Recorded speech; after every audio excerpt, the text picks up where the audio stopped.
Hi guys, this is Ashad yet again with another Sony smartphone. Sony has had a blitzkrieg of sorts this year with 4 smartphone launches. Of course, it didn't play up the other smartphones apart from the XZ Premium. The phone that is right now in my hand is the XA1, which is an upgrade to the XA. It's sleek, it's slim, and it's got a borderless edge-to-edge display, which is very interesting. The display is a 5-inch HD display with sRGB rating of 100%, which should be great. At least under these white light, we can see that the display is actually pretty decent. It's not that bad, but the lighting is pretty good here, so we don't know how that will be in bright sunlight. On top, above the display, you can see that it has this 8 megapixel front facing selfie camera, which is a 23mm wide angle lens, f2.0 lens. Let's just take a selfie and see how that looks for you.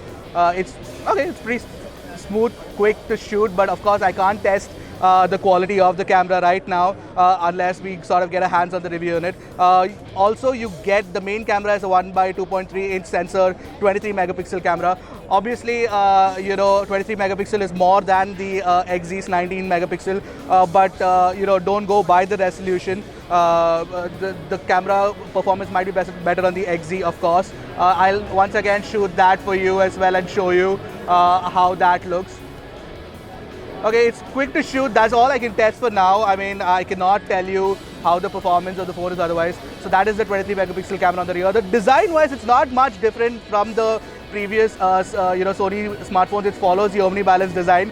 But one great thing about these phones is that it's running Android Nougat out of the box. You can see that it's got Sony skin on top of it as well.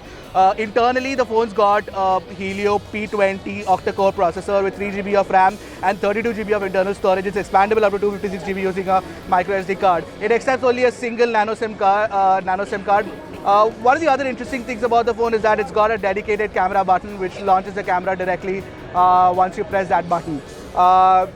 For now, that's it from us about the XA1 and these are our first impressions. Until next time, keep watching our videos for more MWC coverage. Thank you so much.